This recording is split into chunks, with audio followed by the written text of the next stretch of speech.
Баршаға сәлем.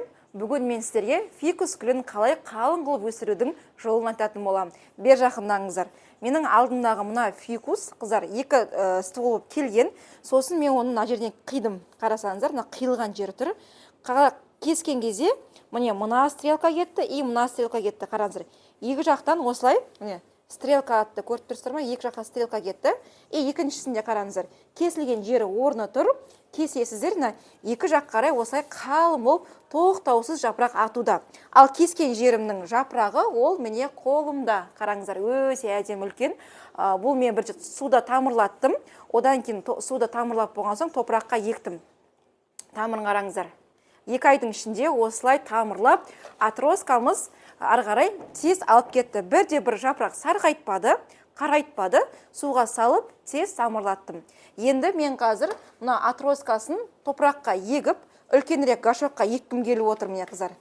Осылай үлкенірек гашокқа егіп, ары қарай өсіреміз. Ал сіздерге айтар бір кеңесім фикус жайында.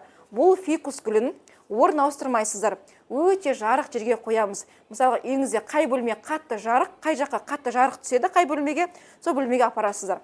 Орын ауыстырмаймыз мүлде. Даже бір бөлмеден екінші бөлмеге де ауыстыруға болмайды, қыздар. Қай жер жарық, сол бір орында ұстайсыздар. Арасында бар ваннаға, душқа түсіреміз. 1-2 сағат ваннада қалады, кейін әкелеміз де қайтып орнына қоямыз. Бұл фикус гүлін мен көбінесе астынан суғарам. Посудасына кашпосы бар астында, кашпосынан су құямын да гүлді осылай сап қоям. Қазір мен сіздерге көрсеткім келіп отыр. Мына фикустың мен отырғызғаныма 2-3 ай болды.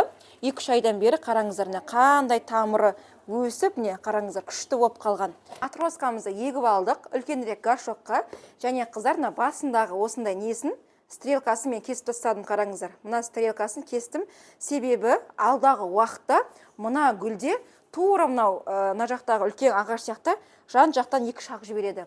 Бұлай атростық беріп қалындайды. Сол мақсатта мен бұның осындай басындағы 2 осындай атроскасын кесіп тастадым. Енді после пересадки мен бұған су құямын. Міне, шөлдеп тұр екен гүліміз. Пока үстінен құйып беремін. Сосын барып астынан суғаратын боламын. Ал видеом пайдалы болса, лайк басып кетіңіз.